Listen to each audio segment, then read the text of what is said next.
Hey there, beauties and bees! Welcome back to the show. Okay, what I'm going to do today is, I'm going to skip skincare because I am so tired. I am not just feeling it. You know, those days when you don't want to do anything and just want to drink and some friends to chat with? That is today for me. So join me for a good story. You can bring your skincare, drinks, or whatever makes you feel cozy and warm because where we are going today, you're going to need it.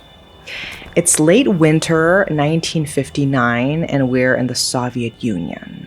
We follow 10 experienced trekkers. They are in the prime of their lives. In photos, they're smiling together, laughing, hugging, and messing around. Success, they think, lies in front of them. They go in search of a challenge, a top award. They are going to be the best of the best, the top-graded trekkers in the whole of the Soviet Union. 10 excited adventurers set out. Only one returns. Turning back after just a few days, a horrible flare-up of sciatica would end up saving his life, because all 9 others die on that mountain, and they die horribly. Their bodies are found scattered and disfigured. What killed them? That is not clear. But this is what investigators found: hypothermia, internal trauma, skull fractures, missing eyes and tongues. 9 young, fit, experienced people die brutally in the freezing, snowy, lonely mountains, hundreds of kilometers from the nearest settlement. So what happened? Let's get into the story of the Dyatlov Pass.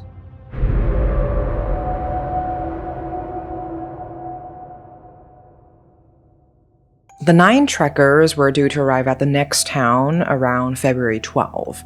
Igor, the group leader, had promised to send a message to their sports club as soon as the group made it over the pass and back to safety. By February 20th, the 9 trekkers still didn't show up, so a search party was called. And this was a serious effort. Military helicopters were sent into the mountains with teams of searchers made up of police, prison camp guards, indigenous Mansi tribes people, and volunteer students from the same university as the lost group. They searched high and low. It was February, so conditions were awful. With weather like this, it was unlikely that this was a rescue mission, but a recovery one. Surviving in these conditions was almost impossible. On the evening of the first night, one of the searchers raised a toast to the missing 9 people. Another said, best not to drink to their health. His face was heavy, but to their eternal peace.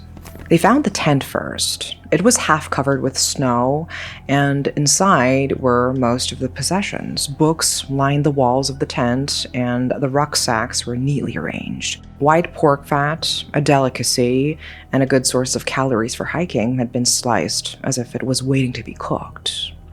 One of the searchers said in an interview years later, it was sliced up as if they were getting ready to have supper or something, and didn't have time.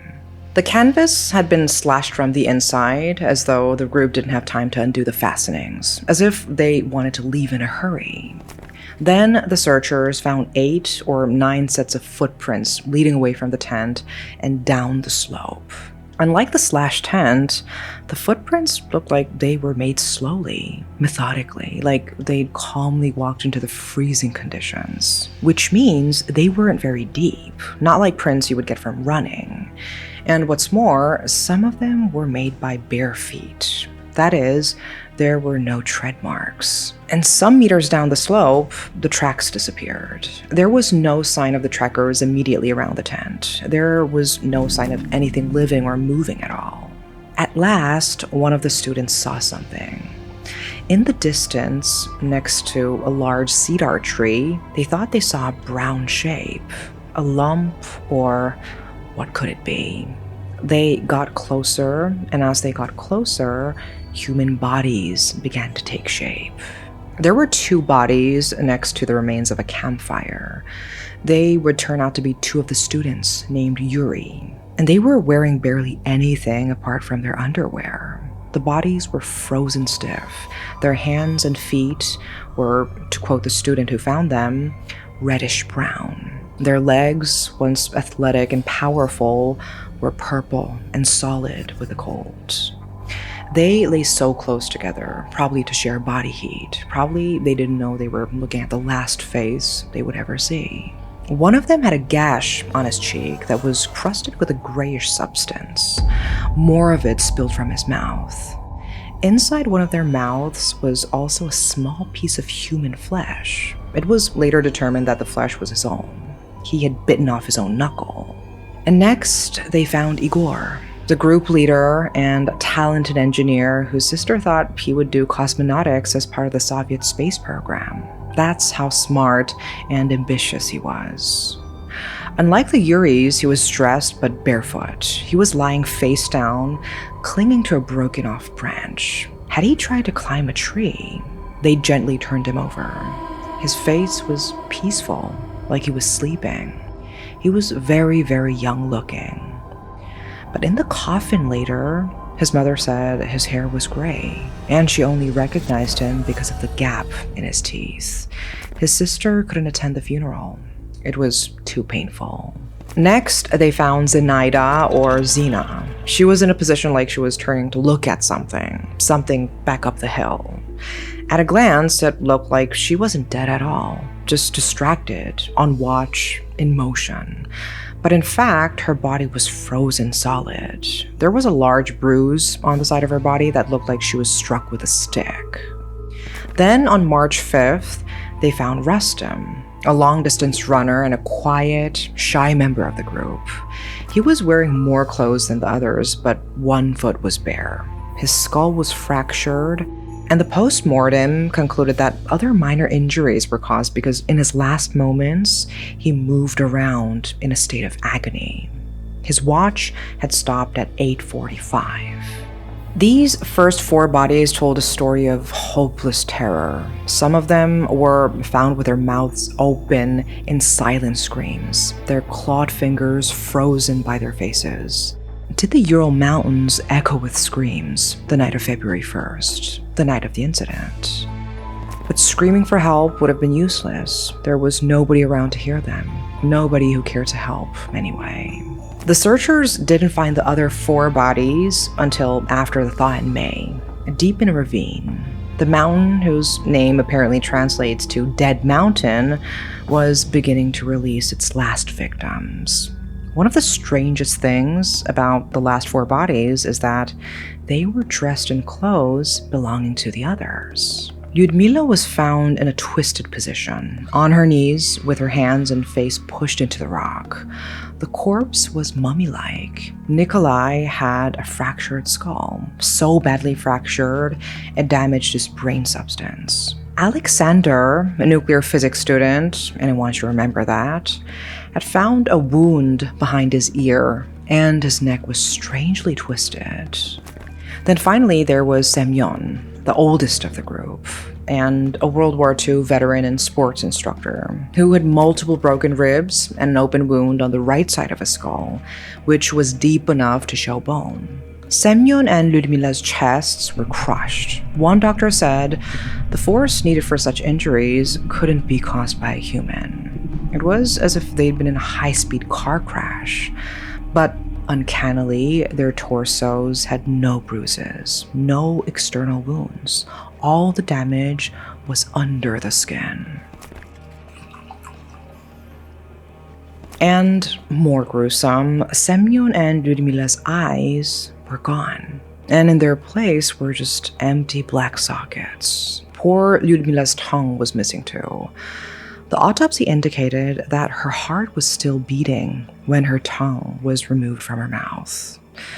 So it was as if her body was telling them, I can never say what happened to us. The only official conclusion from the autopsies was that they had been killed by a compelling natural force. In the years of silence that followed, more questions grew than answers. Yuri, the one who turned back, and the families of the victims howled for answers, like the howling winds in the mountains.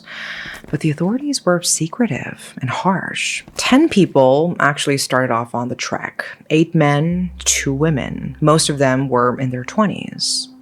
The oldest member of the group was 38, and it's thought he died on his birthday, February 2nd. The youngest, just 20 years old. They set out on a hiking and a skiing expedition deep into the Ural Mountains in what's now Western Russia. And they were ambitious, doing the trek to gain a special certification from the government. These were fit people who were used to tough conditions. So now let's talk about that one hiker, Yuri Yudin, who had to turn back because of sciatic pain. When he and the group parted ways, the others told him that they might be delayed, but not to worry. They would see each other again soon. He gave one of them a sweater, and it was later found on the body of his friend. Maybe it gave just a little bit of warmth or comfort in his final moments. So back Yuri went, back to civilization, disappointed maybe. His chances for greatness in the wilderness was over. What he couldn't have realized is that his sciatica saved his life. He lived until his 70s and died an old man, left only with the memories of his friends, and more than a little suspicion. So what happened to the 9 victims of Dead Mountain, since been named the Dyatlov Pass after Igor, the group's leader? Okay, let's take a moment. There are some things we know about the circumstances leading up to the incident. The group planned to trek for 14 days. The first 4 days were over rough, punishing terrain. It was January when they started, and the near Siberian winter wasn't for the faint of heart. Deep snow, freezing temperature, dangerous ravines, and howling winds. No Russian had ever completed this route before, but the trekking party were all experienced skiers and already had grade 2 trekking awards. They started the stretch from one of the most remote villages in the Soviet Union. There isn't a town for hundreds of kilometers, so if anyone else was out there with them, it would be highly unusual. When they started their ascent of the so-called Dead Mountain, the weather was extremely bad, so they veered off course. They found somewhere to shelter, dug out a platform, and pitched their tent. There was barely any firewood, and there wasn't an animal inside. So this is why the Mansi called it Dead Mountain. Here, Igor made his final diary entry. We're exhausted, but start setting up for the night. We have dinner in the tent. It's good and warm. Hard to imagine such comfort on a ridge, with howling wind outside, hundreds of kilometers away from any human settlement. Reading Igor's last diary entry, and matching it with the abandoned sliced pork fat, ready to cook, it's hard not to feel close to him. We have dinner in the tent, he says. It is good and warm. These were not people out of their element. That is not the diary entry of someone with weak nerves or a fear of the outdoors. These people, they were made for this trip. So soon after Igor's totally normal entry, what could have terrified them so much that they slashed open their tent and then, bizarrely, walked slowly in temperatures that were probably lower than minus 25 degrees Celsius? Some of them barefoot, some of them nearly naked. Most experts say it was an avalanche or something similar. The biggest theory is that the group heard or thought they heard an avalanche and left the tent in a panicked rush. So if you picture that situation in your head, you're lying in your tent, surrounded by friends you trust, then suddenly a noise, a rumble you feel all through your body. A crushing, violent weight, screaming, people scrambling for any clothes they can grab. Then out into the driving wind and freezing cold. You shout for each other. Maybe you fall. It's like your legs aren't your own anymore. And one time, you don't get back up again. You can't. Your body is betraying you. You can't speak. You can't breathe. You try to climb to your feet, but you're so clumsy. You can barely move at all. Your body is on fire. You tear off your clothes. You're there on the mountain, but you're somewhere else now too. Far away, drowning in fire. Your thoughts slow. you start to leave yourself.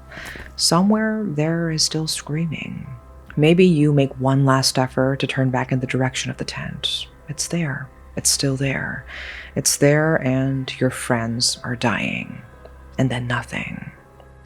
Or like the 4 people in the ravine, in the scramble for safety, you step over ground that betrays you, and you plummet, falling into a ravine that you can never hope to climb out of, even if you had the energy. In pain, freezing, you throw yourself against the rock and weep, and that is where they find you, tongueless, 2 months later. They got separated. Some died of hypothermia, some fell to their deaths, but if that's the case, why was the tent covered in a lighter amount of snow than what an avalanche would normally leave? And why were the footprints shallow? Like they left the tent in an orderly fashion, not in a rush.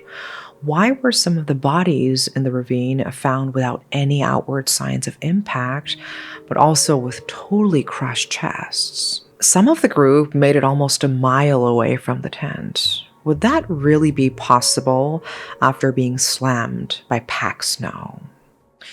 Then there is the theory that it was weapons testing by the Soviets. It was 1959, the thick of the Cold War. Radioactive material was found on some of the clothes. And, okay, Alexander, our nuclear physics students, remember? He may have had a reason for this. One of the original investigators said in an interview years later that he thought it was really strange that higher-ups asked him to test the bodies for radiation. What possible reason could there be to test for this? Especially if the obvious answer was an avalanche or a compelling natural force. The investigators even queried it officially, and he didn't get an answer. No. What he got instead was a visit from a senior official who told him to rule the deaths as accidental. Remember Yuri, who turned back because of his sciatica? He supported this theory and believed until his last breath that his friends didn't die accidentally, but were killed. Added to this mystery, a Mansi woman later told a journalist that the night of the accident, she saw something strange in the sky. She said this bright, burning object appeared. It was wider at the front and narrower at the back with a tail, and there were sparks flying off it. Another man interviewed later, he was 12 at the time, attended the funeral since he was from the area. He said there were rumors at the time that the students had wandered into a testing area. He said that at the funeral, the coffins were open and I could see that the skin on their faces was a weird color. The color of bricks. There was nothing in the newspapers, but everyone was talking about it. We thought it must be some kind of state secret. A prosecutor from the time of the first investigation, Ivanov, said that it looked like the students had been hit by some kind of explosive wave. In 1990, when the Soviet Union was beginning to crumble, he confessed that the original autopsies were amazing in the sense that they were exceptional, and that he was told to classify any reports about balls of fire in the sky. More than this, apparently at the time of the students' deaths, dead animals and birds were found everywhere, and local villagers were told not to drink from the wells. One of the most terrifying explanations is that the thing they were running from was inside their own minds. That is the theory of infrasound. The idea goes that winds whipping over the hills created a low-frequency sound that is known to create terror in humans and animals. What this would have meant for the group is that for reasons totally unknown to them, they were suddenly terrified and needed to escape. Maybe this is why some left in their underwear, and why Igor was found clinging to a branch. So, did he try to climb a tree to escape the imagined monster chasing him? But it doesn't explain the orderly footprints either. Another theory is that it was the Mansi people who killed them because they felt threatened by these trespassers. Mansi people were even interrogated and possibly even tortured by the Soviet authorities. But the Mansi people were known to be peaceful. The bodies showed no sign of a struggle. The coroner said no human could have caused the damage, and the Mansi also helped with the search. And there are just a couple more details that make this one of the most chilling wilderness stories you've ever known. One of the last known pictures captured by Nikolai's camera, it's grainy, black and white, of course. It shows trees and the ground caked with snow. And in the background, an unknown figure emerging from behind a tree, faceless, tall, with long, long arms. In a separate diary entry, one of the group writes, "We now know that snowman, Yeti, exists." It's now thought that the photo is of a member of the group, though, and that the diary entry is satire. Even so, in the absence of a plausible explanation, our imagination fills the gaps. I think we need a reason why those 9 people, full of life, died out there. And the families also don't want to give up. They tried everything to get answers. But at the end of the day, the authorities have the final word. One family member later said they were told, "You will never know the truth, so stop asking questions." Some things we know for sure. Those 9 young people looked happy in the earlier photographs. They were truly living life on their terms. They were clever, talented, ambitious, and for that, we should celebrate them. Their dear friend Yuri never forgot them, and neither did their families. Their memories are still alive today. Even now, trekkers follow the same path. In the mountains, people can spend some time at the memorial where all 9 trekkers are remembered.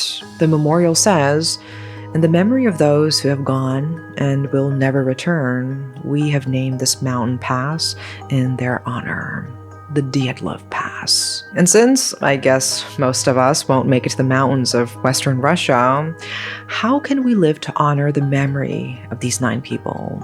Because they were brave, and I think they deserve to be remembered as they were in life. Maybe by doing something brave ourselves, we can keep a little bit of them alive today. Or maybe we can appreciate our next warm meal or our warm bed in a new way. So let me know in the comments what you think happened, and until next time, sweet dreams, and bye-bye.